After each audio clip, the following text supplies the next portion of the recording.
ಯುವಕ ಯುವತಿಯ ಜೀವವನ್ನೇ ತೆಗೆದುಬಿಟ್ಟಿದೆ. ತಡರಾತ್ರಿ ಅಡ್ವೆಂಚರಸ್ ಆಗಿರ್ಲಿ ಅಂತ ಹೇಳಿ ಅವರು ಮಾಡಿದಂಥ ಲಾಂಗ್ ಡ್ರೈವ್.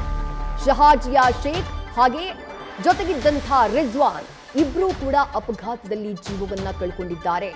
ಹೊಸಕೋಟೆ ಹೊರವಲಯದ ದೊಡ್ಡ ಹುಲ್ಲೂರು ಬಳಿ ಸಂಭವಿಸಿರುವಂತಹ ಭೀಕರ ಅಪಘಾತದಲ್ಲಿ ಯುವಕ ಯುವತಿ ಇಬ್ರು ಕೂಡ ಜೀವ ಬಿಟ್ಟಿದ್ದಾರೆ. ನಿಯಂತ್ರಣ ಕಳ್ಕೊಂಡು ಡಿವೈಡರ್ಗೆ ಏಕಾಏಕಿ ಕಾರ್ ಡಿಕ್ಕಿ ಹೊಡೆದಿದೆ. ಆ ಸಂದರ್ಭದಲ್ಲಿ ಕಾರ್ನಿಂದ ಹಾರಿ ಸುಮಾರು 20 ಅಡಿ ಆಳದ ಕಾಲುವೆಗೆ ರಿಜ್ವಾನ್ ಬಿದ್ದಿರ್ತಾನೆ. ಬಿದ್ದ ರಭಸಕ್ಕೆ ಸ್ಥಳದಲ್ಲೇ ರಿಜ್ವಾನ್ ಸಾವನ್ನಪ್ಪಿದ್ದಾನೆ. ಅಪಘಾತಕ್ಕೀಡಾದಂತಹ ಬೆನ್ಸ್ ಕಾರ್ ಛಿದ್ರವಾಗ್ಬಿಟ್ಟಿದೆ. ರಿಜ್ವಾನ್ಗಾಗಿ ಪೊಲೀಸರು ಹಾಗೆ ಕುಟುಂಬಸ್ಥರು ಹುಡುಕಾಟವನ್ನ ನಡೆಸ್ತಾ ಇದ್ರು. ಹೊಸಕೋಟೆ ಪೊಲೀಸ್ ಠಾಣಾ ವ್ಯಾಪ್ತಿಯಲ್ಲಿ ಇಂಥದ್ದೊಂದು ಭೀಕರ ಅಪಘಾತ ಸಂಭವಿಸಿದೆ. ಶಹಾಜಿಯಾ ಶೇಖ್ ಹಾಗೆ ರಿಜ್ವಾನ್ ಇಬ್ಬರ ಫೋಟೋಗಳನ್ನ ಗಮನಿಸ್ತಾ ಇದ್ದೀರಿ. ಇಬ್ರು ಕೂಡ ನಿನ್ನೆ ರಾತ್ರಿ ಲಾಂಗ್ ಡ್ರೈವ್ಗೆ ಅಂತ ಹೊರಟಿದ್ರಂತೆ. ಮನೆಯವರಿಗೆ ಮಾಹಿತಿ ಇರಲಿಲ್ಲ ಅಂತ ಹೇಳಲಾಗ್ತಾ ಇದೆ. ತಡರಾತ್ರಿ ಲಾಂಗ್ ಡ್ರೈವ್ಗೆ ಹೊರಟಿದ್ದಾರೆ. ಹಾಗೆ ಹೋಗ್ತಾ ಇದ್ದಂತಹ ಸಂದರ್ಭದಲ್ಲಿ ಹೊಸಕೋಟೆ ಹೊರವಲಯದ ದೊಡ್ಡ ಹುಲ್ಲೂರು ಅನ್ನುವಂಥ ಪ್ರದೇಶ, ಅಲ್ಲಿ ಏಕಾಏಕಿ ಇವರಿದ್ದಂತಹ ಬೆನ್ಸ್ ಕಾರ್ ನಿಯಂತ್ರಣವನ್ನ ಕಳ್ಕೊಳ್ಳುತ್ತೆ. ಸೀದಾ ಡಿವೈಡರ್ಗೆ ಡಿಕ್ಕಿ ಹೊಡೆದು ಬಿಡುತ್ತೆ. ಡಿವೈಡರ್ಗೆ ಡಿಕ್ಕಿ ಹೊಡೆದಂತಹ ರಭಸಕ್ಕೆ ರಿಜ್ವಾನ್ ಕಾರ್ನಿಂದ ಹಾರಿ ಕೆಳಕ್ ಬೀಳ್ತಾನೆ. ಅದು ಎಲ್ಲಿ ಅಂದ್ರೆ 20 ಅಡಿ ಆಳದ ಕಾಲುವೆಗೆ ರಿಜ್ವಾನ್ ಬಿದ್ದ ರಭಸಕ್ಕೆ ಸ್ಥಳದಲ್ಲೇ ಆತನ ಜೀವ ಹೋಗಿದೆ. ಅವನು ಅಂಗಡಿ ಇದ್ದಿದ್ದು ಸರ್ವಿಸ್ ಸ್ಟೇಷನ್, ಒಂದು ಆ ಸರ್ವಿಸ್ ಸ್ಟೇಷನ್ ಮಾಡ್ಕೊಂಡು ಕೆಲಸ ಮಾಡ್ಕೊಂಡು ಇದ್ದಿದ್ದವನು. ಅವನು ರಾತ್ರಿ ಏನಕ್ಕೆ ಬಂದ ಅಂತ ನನ್ಗೆ ಗೊತ್ತಿಲ್ಲ.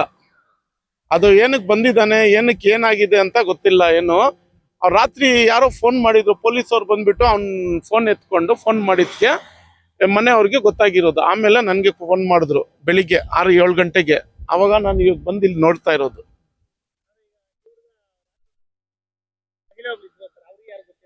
ಇಲ್ಲ, ಗೊತ್ತಿಲ್ಲ ಯಾರು ಹುಡುಗಿ ಅಂತ ಗೊತ್ತಿಲ್ಲ.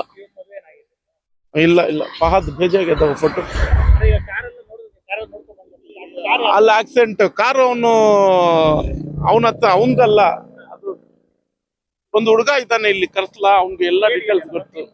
ನನ್ಗೆ ಅಷ್ಟೇ ಗೊತ್ತಿರೋದು, ಕಾರ್ ಯಾರ್ದಂತ ಗೊತ್ತಿಲ್ಲ. ಹುಡುಗಿ ಡೆತ್ ಆಗಿದೆ. ಹುಡುಗಿಗೂ ನೋಡಿಲ್ಲ ನಾನು, ಸ್ಟೇಷನ್ ಹತ್ರ ಕೇಳಿದ್ದವ್ರು. ಅದೇ ನಮ್ಮ ಹುಡುಗನೇ ಮಿಸ್ಸಿಂಗ್ ಆಗಿರೋದು. ಎಲ್ಲೋಗಿದ್ದಾನೆ ಗೊತ್ತಾಗ್ತಾ ಇಲ್ಲ. ಅವನು ಹುಡುಗ ಎಲ್ಲಿದ್ದಾನೆ, ಅವ್ರ ಪೊಲೀಸವ್ರಿಗೆ ಗೊತ್ತಾ ಇಲ್ಲ ಎಲ್ಲಿ ಹೋಗಿದ್ದಾನೆ. ಇಲ್ಲ ಎಲ್ಲ ನೀರಲ್ಲಿ ಇಲ್ಲಿ ಕುತ್ಕೊಂಡಿದ್ದಾನೆ, ಗೊತ್ತಿಲ್ಲ. ಅದ್ ನೋಡ್ಬೇಕಂತ ಹೇಳ್ಬಿಟ್ಟು ಅದು ಹುಡುಕ್ತಾ ಇರೋದು ನಾವು. ರಿಜ್ವಾನ್ ಅಂತ.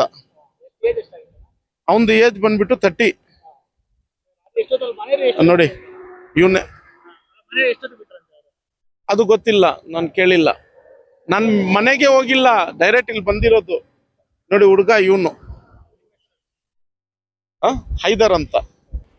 ವಿದ್ಯುಶ್ರೀ, ಕಾರು ಅಪಘಾತದಲ್ಲಿ ಮೃತಪಟ್ಟಿರುವಂತಹ ಶಾಜಿಯಾ ಶೇಖ್ ಹಾಗೂ ರಿಜ್ವಾನ್ ಇಬ್ರು ಕೂಡ ಬೆಂಗಳೂರಿನ ಬಾಣಸ್ವಾಡಿಯ ನಿವಾಸಿಗಳು ಅಂತೇಳಿ ಸದ್ಯಕ್ಕೆ ಮಾಹಿತಿ ಸಿಕ್ಕಿರುವಂತದ್ದು. ನಿನ್ನೆ ತಡರಾತ್ರಿ ರಿಜ್ವಾನ್ ಆತ ಬೆಂಗಳೂರಿನಲ್ಲಿ ಕಾರು ಸೆಕೆಂಡ್ ಹ್ಯಾಂಡ್ ಕಾರನ್ನ ಡೀಲರ್ ಆಗಿ ಕೆಲಸವನ್ನ ಮಾಡ್ಕೊಳ್ತಿರ್ತಾನೆ. ಆತ ಶಾಜಿಯಾ ಶೇಖ್ ಅವರ ಜೊತೆಯಲ್ಲಿ ಬೆಂಗಳೂರಿನ ಬಾಣಸ್ವಾಡಿಯಿಂದ ಬೆಂಗಳೂರು ಹೊರವಲಯದ ಹೊಸಕೋಟೆ ಮಾರ್ಗವಾಗಿ ಸಂಚರಿಸಿದಂತಹ ಸಂದರ್ಭದಲ್ಲಿ ದೊಡ್ಡ ಹುಲ್ಲೂರು ಅನ್ನುವಂಥ ಗ್ರಾಮದ ಬಳಿ ಕಾರ್ನ ನಿಯಂತ್ರಣ ತಪ್ಪಿ ಡಿವೈಡರ್ಗೆ ಬೆಂಚ್ ಕಾರು ಡಿಕ್ಕಿ ಆಗಿರುವಂತದ್ದು. ಪರಿಣಾಮ ಶಾಜಿಯಾ ಶೇಖ್ ಆಕೆ ಸ್ಥಳದಲ್ಲೇ ಸಾವನ್ನಪ್ಪಿದ್ರೆ, ಡಿಕ್ಕಿಯಾದಂತ ರಭಸಕ್ಕೆ ಕಾರ್ನ ಸಮೇತವಾಗಿ ರಿಜ್ವಾನ್ ಸುಮಾರು 20 ಅಡಿಗಳಷ್ಟು ದೂರ ಹೋಗಿ ಕಾಲುವೆಗೆ ಬಿದ್ದಿರುವಂತದ್ದು. ನಿನ್ನೆ ತಡರಾತ್ರಿ ನಡೆದಂತ ಅಪಘಾತದಲ್ಲಿ ಮೊದಲಿಗೆ ಶಾಜಿಯಾ ಶೇಖ್ ಅವರ ಮೃತದೇಹ ಪತ್ತೆಯಾದಂತ ನಂತರದಲ್ಲಿ ಪೊಲೀಸರು ಈಕೆಗೆ ಯಾರಾದ್ರೂ ರಸ್ತೆಯಲ್ಲಿ ಅಪಘಾತ ಮಾಡಿ ಹೋಗಿರ್ಬೋದು ಅಂತೇಳಿ ಒಂದು ಶಂಕೆಯನ್ನ ವ್ಯಕ್ತಪಡಿಸ್ತಾರೆ. ನಂತರ ಸ್ವಲ್ಪ ದೂರದಲ್ಲೇ ಕಾರು ಕೂಡ ಬೆಂಚ್ ಕಾರ್ ಕೂಡ ಪತ್ತೆ ಆಗುತ್ತೆ. ಆದ್ರೆ ಬೆಂಚ್ ಕಾರ್ನ ಚಾಲಕ ಯಾರು, ಇವತ್ತಿಗೆ ಬೆಂಚ್ ಕಾರ್ ಏನಾದ್ರು ಡಿಕ್ಕಿ ಹೊಡೆದಿತ್ತ ಅಂತೇಳಿ ತನಿಖೆಯನ್ನ ಮುಂದುವರಿಸ್ತಾರೆ. ನಿನ್ನೆ ತಡರಾತ್ರಿ ಪೂರ್ತಿ ಬೆಳಗಿನ ಜಾವವರು ಕೂಡ ಅಕ್ಕಪಕ್ಕ ಪರಿಶೀಲನೆ ಮಾಡಿದಂತ ಸಂದರ್ಭದಲ್ಲಿ ಸುಮಾರು ಸ್ವಲ್ಪ ದೂರದಲ್ಲಿ, ಅಂದ್ರೆ ಸುಮಾರು ಒಂದು 20-30 ಅಡಿ ದೂರದಲ್ಲಿ ರಿಜ್ವಾನ್ ಮೃತದೇಹ ಕೂಡ ಪತ್ತೆ ಆಗುವಂತದ್ದು. ಈತ ಕೂಡ ಹೋಗಿ ಕಾಲುವೆಗೆ ಬಿದ್ದು ಆತ ಕೂಡ ಸ್ಥಳದಲ್ಲೇ ಸಾವನ್ನಪ್ಪಿರುವಂತದ್ದು. ನಿನ್ನೆ ಇಬ್ರು ಕೂಡ ಹೋಗುವಂತ ಸಂದರ್ಭದಲ್ಲಿ, ಅಂದ್ರೆ ಬಾಣಸ್ವಾಡಿಯಿಂದ ಬೆಂಚ್ ಕಾರ್ ನಲ್ಲಿ ಲಾಂಗ್ ಡ್ರೈವ್ ಹೋಗುವಂತ ಸಂದರ್ಭದಲ್ಲಿ ರಿಜ್ವಾನ್ ಆಗಿರ್ಬೋದು, ಜೊತೆಗೆ ಮೃತಪಟ್ಟಿರುವಂತಹ ಶಾಜಿಯಾ ಶೇಖ್ ಇಬ್ರು ಕೂಡ ಕುಟುಂಬಸ್ಥರಿಗೆ ಮಾಹಿತಿಯನ್ನ ನೀಡದೆ ಲಾಂಗ್ ಡ್ರೈವ್ ಗೆ ಹೋಗಿರುವಂತದ್ದು. ಹೋದಂತ ಸಂದರ್ಭದಲ್ಲಿ ಕಾರು ಅಪಘಾತವಾಗಿ ಇಬ್ರು ಕೂಡ ಸಾವನ್ನಪ್ಪಿರುವಂತದ್ದು. ಸದ್ಯ ಎರಡು ಕುಟುಂಬಸ್ಥರಿಗೆ ಮಾಹಿತಿ ಕೊಡುವಂತ ಕೆಲಸವನ್ನ ಹೊಸಕೋಟೆ ಪೊಲೀಸರು ಮಾಡಿರುವಂತದ್ದು. ಪ್ರಕರಣಕ್ಕೆ ಸಂಬಂಧಪಟ್ಟಂತೆ ಪ್ರಕರಣ ದಾಖಲು ಮಾಡಿಕೊಂಡಿರುವಂತಹ ಹೊಸಕೋಟೆ ಪೊಲೀಸರು ತನಿಖೆಯನ್ನು ಮುಂದುವರಿಸಿರುವಂತದ್ದು. ವಿದ್ಯಶ್ರೀ, ಥ್ಯಾಂಕ್ ಯು ಶಿವಕುಮಾರ್ ತಮ್ಮೆಲ್ಲ ಡೀಟೇಲ್ಸ್ಗೆ.